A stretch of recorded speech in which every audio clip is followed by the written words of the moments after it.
அந்த வீட்டை விட்டு ஒரு வெளியேறினதுங்கிறதே ஒரு பர்ஃபெக்டாக பிளான் பண்ணி வெளியேற்றப்பட்டது. ஒரு நல்ல காஸ்ட்லியான ட்ரெஸ்ஸை போட்டுட்டு காஸ்ட்லியான காரில் தான் வெளியில் போனாருங்கிற மாதிரியான ஒரு ஸ்டேட்மெண்ட் ஒன்று பதிவு பண்ணியிருக்காங்க. இதெல்லாம் தாண்டி அவர் வந்துட்டு இவ்வளோ சொல்கிறார் இல்லையா, அவங்க தாய் தமகிட்ட போக வேண்டியது தானே, அது ஏன் அந்த பர்டிகுலர் அந்த 3வது நபர்கிட்ட தான் போகணுங்கிற அந்த ஒரு கேள்வியும் வந்துட்டு ரொம்ப நியாயமான ஒரு கேள்வி தான் அவங்களோட தரப்பில் இருந்து.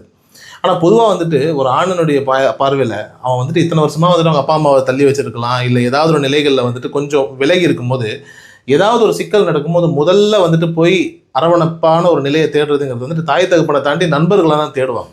இது ஆணினுடைய யதார்த்தம்.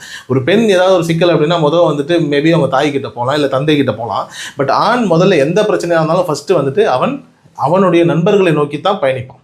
பட் அந்த நண்பர்கள் இந்த சோகால்டு இந்த பெண் தானா, அந்த பெண் தான் வந்துட்டு இந்த குடும்பத்துக்கே வந்துட்டு பிரச்சனையை ஊட்டக்கூடிய ஒரு பெண்ணா அப்படிங்கிறது அது நமக்கு தெரியாதுன்னு வைங்களேன்.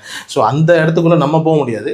பட் ஆனால் இருந்தாலும் வந்துட்டு இவங்க சுஜாதா அவர்களும் சரி, ஆர்த்தி அவர்களும் சரி, கரெக்டாக அந்த பொறுப்புகளை பிரிச்சுக்கிட்டாங்க. அதுவே ரொம்ப நல்லா இருந்தது லெட்டரில்.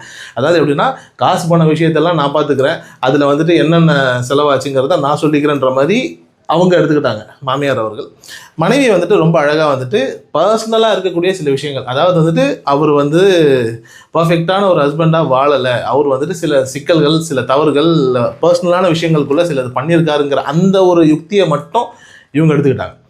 அதுவே வந்துட்டு ரொம்ப அழகாக பிளான் பண்ணி பர்ஃபெக்டாக என்ன வந்துட்டு ஸ்டேட்மெண்ட்டை சொல்லணும், மக்களுக்கு என்ன சொல்லணுங்கிறதுல வந்துட்டு ரொம்ப தெளிவாகவே இருந்திருக்காங்க. இதையெல்லாம் தாண்டி வந்துட்டு அதுக்கு இந்த ரெண்டுத்துக்குமே வந்துட்டு ரவி அவர்கள் வந்துட்டு எந்த விதமான ரிப்ளையும் கொடுக்கலன்னு வைங்களேன். இதில் அவர் தவறு செஞ்சுருக்காரு, செய்யலை, இல்லை உண்மையிலேயே நடந்துச்சா, அதெல்லாம் நமக்கு தெரியாது. ஆனால் ஒரு ஸ்டேட்மெண்ட்டை சொன்னால் எந்த ஸ்டேட்மெண்ட்டை யூஸ் பண்ணால் ரவி அவர்கள் வந்துட்டு ரொம்ப கேவலமானவராக தெரிவார் அப்படிங்கிற அந்த ஒரு பாயிண்ட்டை வந்துட்டு ரொம்ப பர்ஃபெக்டாக 2 பேருமே பண்ணியிருக்காங்க.